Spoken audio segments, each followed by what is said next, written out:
Hey guys, it's Aurora with Lavender Hazelwood. Welcome. There's a bunch of new subscribers here, so hi.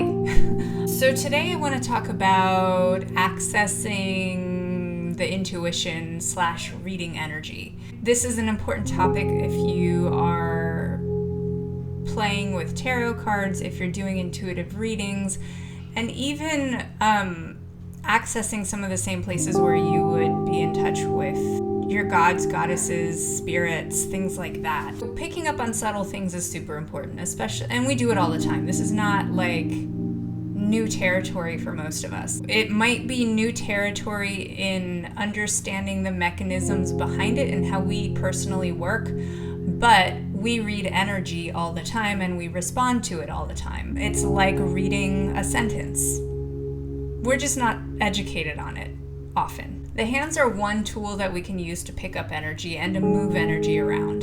If you've ever had a massage or any kind of body work, maybe Reiki, something like that, then you're playing with subtle energies and you're moving energy through yourself and somebody else. I think the first time I really understood this was when my best friend was learning craniosacral therapy and she used me as a guinea pig. And because they're only putting grams of weight on you, you know, it's not like they're manipulating tissue with their hands. It's just literally moving energy and watching it in a body. And so I started understanding the connection between us and moving energy and being able to manipulate it when she burped and I felt her burp go through me. That's how I understood how connected and subtle our connections are and how we are connected to the environment around us. You can really easily play and feel energy. If you put your hands together like this, maybe I could do it like this, you can see it. You can feel your hands getting closer to each other, right? And you can feel them go apart. And if you start practicing with the hands getting closer and pulling apart, you can start feeling this sort of a little electricity or heat or tingle, whatever it is you want to call it, between them. And you can start pulling them apart and feeling what's happening. And at some point, you'll be able to pull them apart and still feel what's happening between them, even if it's more subtle. But that's a nice sort of way of just starting to explore your own energy. So there was an exercise I did for hands-on healing, and there was a woman who lied down in front of me, and I knew nothing about her. And we were instructed to put our hands in the places that needed healing. So my hands gravitated, we had a few minutes to do it, my hands gravitated to her uterus or abdomen area, and then they gravitated to her eyes. And after getting feedback from her, I had learned that she had a fibroid in her uterus, and she had some eye issues that she had to have surgery for. So, you know, we pick up on stuff whether we know it or not, and get sort of slowing down and starting to see and feel what those cues are is where we can start learning how to really use this energy and harness it for our intuitive skills and also for our own particular brand of magic. You know, and we all have those sort of gut feelings that tell us whether something is off or on.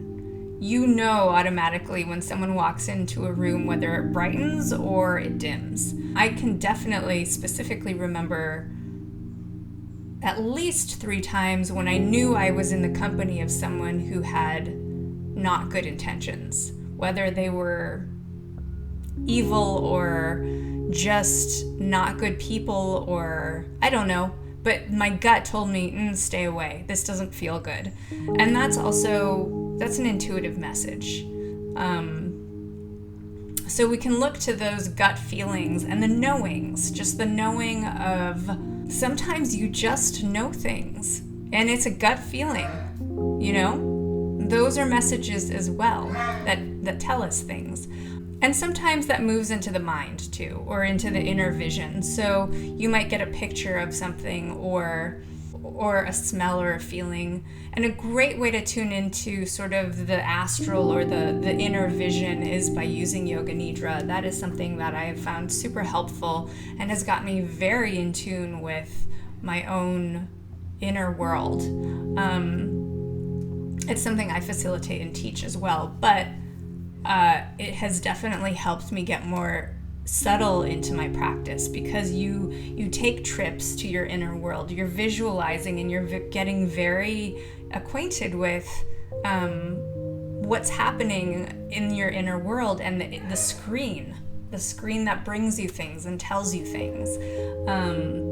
And you're also taking trips into the sort of different parts of your body, which is also really helpful too for getting subtle information. You can also collect visual cues about things as well. You can read energy, simply by looking at a plant or, this tree that's outside of my window. It's like, it sort of branches out into, a typical, what you think of as a typical tree shape, with sort of like a canopy, which is sort of round and expansive. The energy of the tree moves out in different directions like a sphere, whereas there's a tree down the street that's very long and skinny and grows straight up with the branches moving upward. So we can start looking and breaking down the things in our daily life and looking at what information are we receiving. You always know when a plant needs water because it starts wilting. That's information and that's energy. It's like, oh, I'm seeing the energy drop in this thing, in this plant, so let me water it, and you'll see the energy, the aliveness of it perk up. So being able to we do it all the time. We're just not always conscious of it. So being able to name what you're seeing is super important.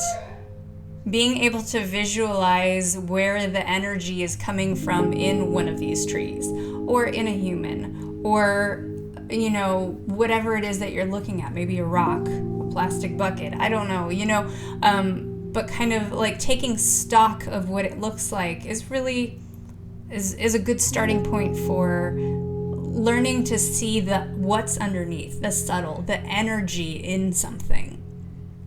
And then we can transfer that into our tarot cards, into doing an intuitive reading for somebody that's sitting in front of us, and also spell work, or if you're talking to spirits or deity, it's all transferred into whatever it is that we're interested in, because the bigger range that we have of like subtle to really overt ways of seeing things, the bigger and wider our perception can be, which is just helpful in life, and I find super fascinating and interesting anyway. So if you have any questions, let me know. Thank you for watching if you've gotten this far. If you enjoyed this video, please give it a thumbs up, and if you feel like subscribing, that would be great too. Just hit the notification bell next to the subscribe button so that you don't miss a video and I can keep putting them out. So toodles, have an awesome day.